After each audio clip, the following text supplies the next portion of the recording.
Welcome back. Well, here's a surprising fact for you. Roughly 30,000 babies are born prematurely every year in Canada. And for many parents, that means dealing with the stress and anxiety that comes with an early birth. Today is World Prematurity Day, and we thought we'd talk to someone who isn't just an expert on the subject, she also happens to have some personal experience with it. Please help us welcome to the show clinical psychologist Anna-Maria Tosco. Thanks so much for joining us today, Anna-Maria. Well, thanks for having me, ladies, especially today. And you are the mom of 2 healthy and happy daughters, but you experienced a very difficult time with your first birth. Would you mind sharing that with us? Right, with pleasure. So my firstborn, Calliope, she was born at 29 weeks. She was 2 pounds, 12 ounces. Wow. So yeah, there she is. She literally fit in the palms of our hands, right? So she was that tiny. Placenta previa caused my preterm birth. It doesn't necessarily always lead to preterm birth, but in my case, the placenta was lying right over the cervix. It caused a lot of bleeding.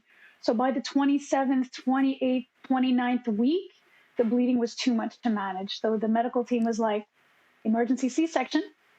So my husband was left there, not knowing if I would survive, if our baby would survive. So luckily we made it through.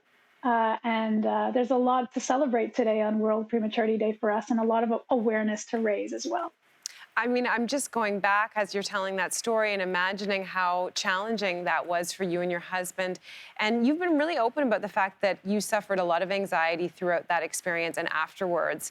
Can you just tell us a little bit about what that time was like for you? Absolutely. So as you can imagine, we were overjoyed, having our first baby. And then on top of that, we were relieved that she survived all of this and was kind of passing those preemie tests. No. Yeah, she's not a preemie anymore, ladies. She was she was passing those preemie tests with flying colors, so that was great. But then at the same time, it was this crippling fear that the other shoe was going to drop. Was she going to survive the day or the week? So it was this roller coaster. And my husband and I were talking about how he coped with it versus how I coped with it. So for him, he was all in the technology, the devices at the hospital. This is her saturation rate today. This is her blood pressure today. So he was getting lost in all of that. For me, it was a bit more difficult, the emotional trauma, the psychological trauma, and add on the physical trauma. Mm-hmm. So I had a lot of symptoms that I'm ready to share, I think a lot of our viewers might be surprised to learn that even an expert such as yourself can really struggle with mental health issues, but you're not immune to them, right?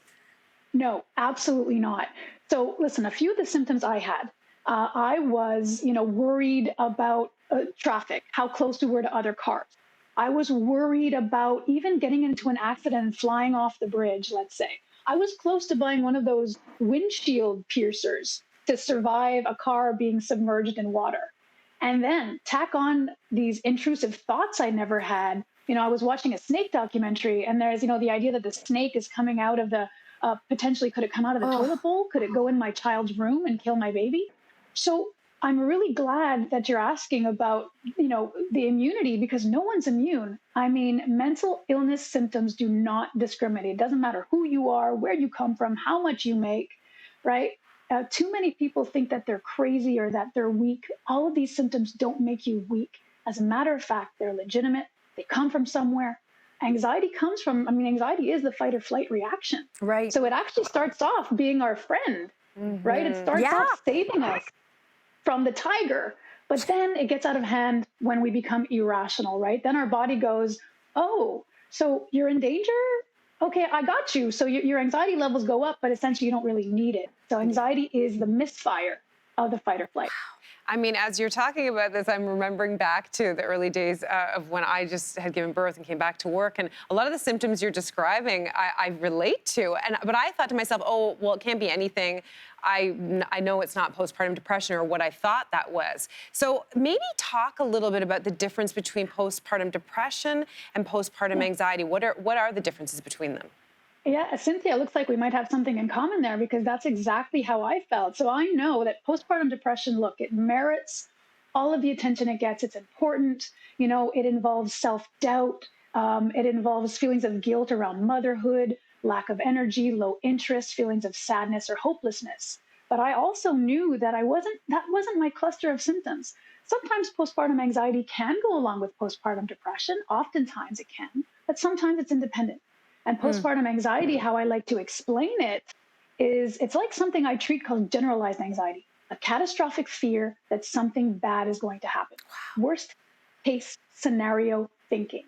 How I like to explain it, it's like playing the horror movie version of your future and you're not giving any airtime to anything else. That's for sure what I was doing with regard to the safety of my baby. That is such a great analogy. Let's get down to the nuts and bolts, though, because what are some practical strategies and advice maybe that you can give and offer to anyone dealing with postpartum anxiety and anxiety in general? Yes. So listen, I try to do right by my clients. I try to read up on the latest research and get some profound interventions going. But what this taught me and what COVID reminded me, by the way, is that getting back to basics is not to be underestimated when there's crisis and when there's trauma. How are you eating? How are you sleeping? How are you moving your body? That to-do list, right in the garbage. And for me, I mean, this thing sounds quite simplistic, but I don't know if you could tell, but I'm kind of type A, zoom, zoom, zoom. So, in my personal life, so man, it did me so good to be slow. Walk to the bathroom slowly, unload the dishwasher slowly. That was really priceless.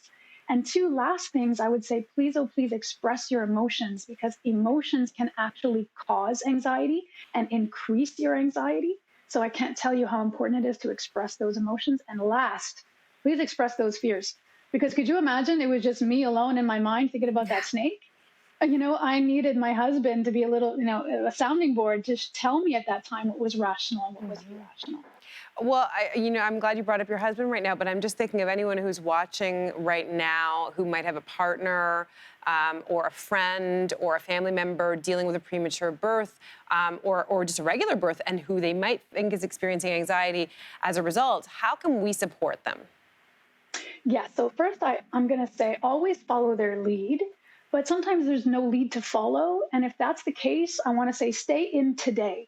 Instead of having a preterm baby today, if everyone's alive today, today means promise. Today means hope. So I would actually say, hey, how are you doing today? How'd you sleep? What'd you eat? Stay in today, because today offers all kinds of hope if everyone is surviving. That's good. Anna-Maria, thank you so much for sharing your wisdom today. I think it's been really helpful for tons of people who are watching. Thank you. What a pleasure. Thanks, ladies. Don't go anywhere. We'll be right back.